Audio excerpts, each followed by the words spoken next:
Hi, welcome to the Cinderella Circle. I'm your host, Danielle Hernandez, and this is a Dez Marivette production.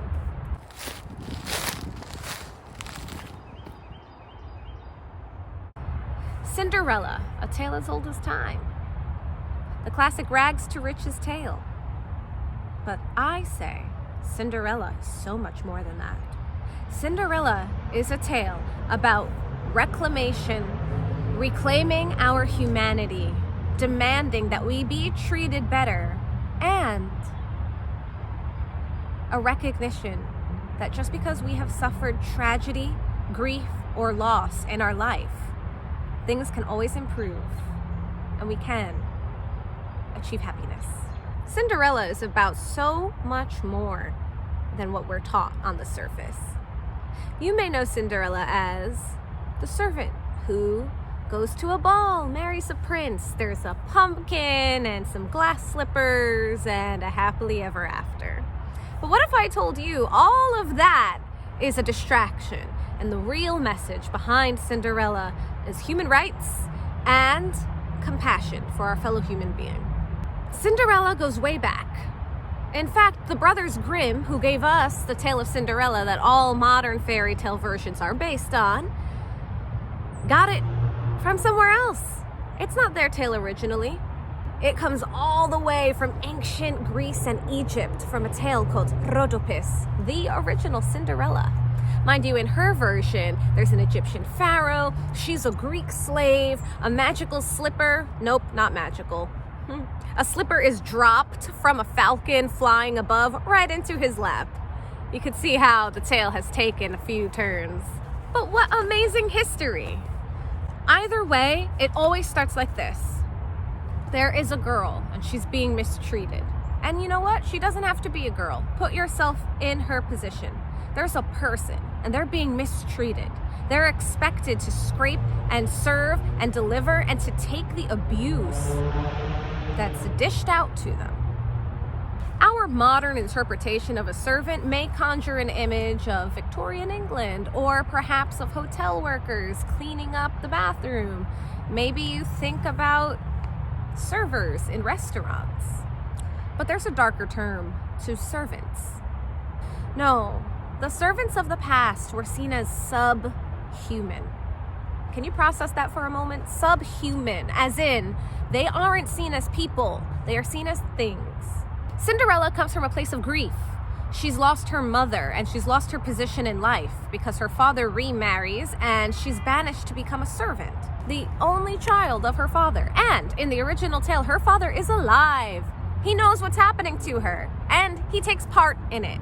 So this is also a skewed view on how women were less than valued in the past, to say the least. So she's seen as subhuman, and she is abused. She is so abused. The people in her life mistreat her with glee.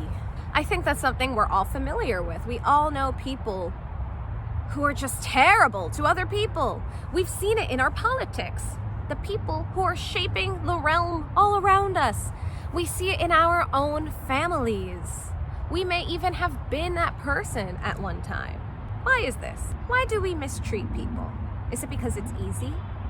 Is it because we are hurting and therefore we want other people to hurt? People who take pleasure in mistreating other people have suffered so much that they only get pleasure when they make other people suffer. This is not a new idea. This is written about. But when it comes to Cinderella, this is not something that gets talked about. We're expected, we're like, oh yeah, well of course she's abused. Why? Why is that an of course? Where did it come from that people who serve us, who are doing imperative work for the survival of the family, why does that get the abuse treatment? Why do we accept abuse in our life? Whether we have been the ones who were abused or we see someone else getting abused, it's so easy to stay silent. Let's make it harder. Let's make it easy to speak up and go, whoa, you don't have to talk to this person that way. Cinderella is a tale that I have collected a lot. I have so many different versions, and that's because, why, for some reason, we just keep making versions of this tale. Now, how many people would you say Cinderella is their favorite of the fairy tales? I know I was in denial. Even 1 year ago, if you had asked me, I would have said, Cinderella, that's not my favorite. I just have 40 versions. I think there's shame attached to it when it comes to me. I was ashamed that Cinderella is my favorite tale because people like to mock Cinderella. They like to mock that she appears to have no agency in her life, or that people only appreciate it because she marries a handsome prince and gets rich. Those are all distractions, and I'm here to go and dive deep into the symbolism and the history of Cinderella. She must take horrible abuse. Her name, Cinderella, or Aschenputtel, as the original Germanic name goes, is mockery. That's not her name. It means cinder girl, ash girl, one who lays among the ashes. So right down to her name, Cinderella's existence is mocked. We all know people who have been mocked. We may even have been people who were mocked. I know I have been. And guess what? There's always going to be a chance that we will be mocked again. So this is part of human exchange, mockery. It can be in jest, or it can be with cruel intention. And in the case of Cinderella, it's exactly that, cruel intention. The position of the stepmother coming in with 2 other daughters creates this schism because the only way to move up in life was to marry well. Now, Cinderella has been relegated to servant role. So guess what? She doesn't have to marry well because she has been kicked out of the running. She doesn't get a chance to build a life for herself. She's been commanded to build the life of others and to watch it happen without her. Cinderella starts in grief. Her mother dies. This is the human condition. It's something we may have to embrace or rail against. But either way, loss is part of the human experience, and that's where Cinderella picks up. Her mother has died. Her father remarries, and he remarries a woman who is so threatened by her position that she relegates her to servant, which we now know meant subhuman. She comes from a place of grieving, so much so that she waters a tree in her tears. A tree grows from how much this girl cries because of all the grief and sorrow in her heart. And this is not something to mock. This is something to look at. We, as people, can feel such levels of pain and devastation that an ocean of tears flow forth from us. Her father goes on a trip and asks what the girls may like. Surprising that he even bothered to ask her. She asks for the first branch that touches his hat. And when he brings that home, she plants it and weeps her sorrows onto it. Okay, this brings us into stage 2. Intention and manifestation. A lot of people claim Cinderella has no agency in her life, but that's an unfair viewpoint because we are not alive at the time that she is alive. She lives in a completely different realm. You're right, she has no agency. Terrible things can happen to the servant who rails against her masters. So what does she do? She cries, she prays. The site of the tree becomes her growth site. She prays for a better life. She sobs for the loss of the life that she had. Her mother is gone. The one person who treated her with kindness and love is gone. And this grave site with the tree, that's the one place she can communicate with her. She begs for a better life. She waters a tree in her tears. Okay, next step. In the original tale, the spirit of the tree is listening. So this means Cinderella has also established a connection with nature. She's friends with the birds. She's friends with the tree. Where she has no relationships with people, she has forged bonds and connections with those who are around her. And she is connected to spirit because she has been praying this entire time. Now, prayer is different for everyone. But what prayer is speaking our intentions to the realm of spirit. Whether you pray this way, this way, this way, or this way. It's our words, our desires. We put them out there. So Cinderella has desires. The tree hears this. The spirit of her mother has inhabited the tree, and she gifts Cinderella a dress.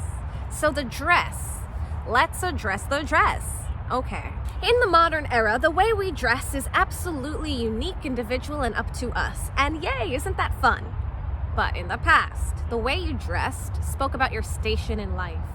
And a dress descends from the heavens onto her. Her life is about to change. And Cinderella takes a leap of faith when she goes to that ball, okay? She could have very easily decided not to. She could have chosen to be too scared. But Cinderella has nothing to lose and everything to gain. And this is pivotal because only by going to that ball does she, yes, meet the prince. But it's about more than meeting the prince. She lines up with people who see her value, who are interested in her, for her. Even if it starts off as superficial, to be able to see someone's beauty is still a gift. And then to explore that person's beauty by getting to know them, that is the human experience. So we have the dress. We, of course, are familiar with the classic Disney telling of Cinderella, in which the spirit of the tree and her dead mother are replaced by a fairy godmother who magically creates her transformation. But the point is, a transformation occurs. Transformation happens in our lives constantly. Transformation happens in nature constantly. This is spring. The dead branches are giving way and transforming to new buds, new growth, new life. We can always have transformation in our lives. So, she's come from a place of grief. She's allowed herself to cry and let her emotions out. She does not keep it in. She has spoken her desires out into the universe, and she's taken a leap of faith when an opportunity presents itself. Now she goes to the ball, she dances with the prince, and then she runs away. She's like, uh-oh, time to go. She returns to the life that she knows. But her life is forever changed because now we have a remnant that she has been here, that she is real, and she is worth finding, and that is the shoe. The shoe, people, shoes. What do shoes do? They protect our feet and they let us take steps forward into our lives. Now, in different tellings, the shoe is made of different materials. We are all familiar with the glass slipper, which is such a modern interpretation. Highly not functional footwear. Come on, people. But the original spelling could also have been a mistranslation of fur. In the Brothers Grimm, it is a gold slipper that she wears. Into the Woods, she wears a gold slipper.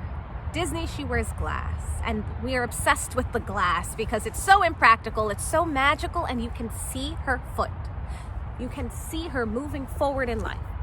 Everyone likes to mock the prince that he makes everyone try on this shoe. What, he doesn't remember what she looks like? Nope. You're just looking at it at face value. Look deeper. The chance that he gives every single woman to try on this shoe, she gets to be a person again, okay? The prince sees people. He sees people. Remember, at the beginning, less than human. I don't think we're really processing what that means. But by getting an opportunity to try this shoe on, she's getting her personhood back when she tries on that shoe. Only people can try this on. And of course, in the tale, she has a uniquely sized foot. It only fits her. But that's because it was made for her. And yeah, in a time when the only way to have a life for yourself was through marriage, Cinderella marries the prince. But if we look deeper than royalty and riches, what we find is sovereignty. She goes from a place of grief, tragedy, loss, and suffering. And through her journey, she finds sovereignty, value, compassion, humanity. She is allowed to have joy, to have pleasure in life. And that's what we all seek as people. We seek joy and pleasure in life. Every time you eat a meal, you are taking in pleasure. Unless you're eating something disgusting, which is a choice, okay? But remember, this all comes from a time when people would focus on piousness and morality. I'm telling you, look deeper. Look at the morality of being alive and of having a wonderful life experience, because you can have that. That's what Cinderella is saying. You can have a better life than what you are living now, no matter where you come from, no matter how tortured it is. Let your grief out. Let it flow. Put your intentions out into the universe. Take the opportunities that present themselves to you. It will require a leap of faith.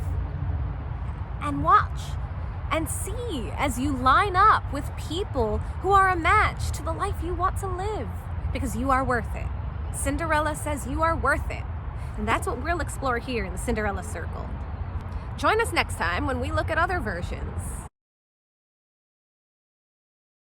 Danielle! Yes, that's forever after. I mean, come on, her name is Danielle. We're obviously starting with that one.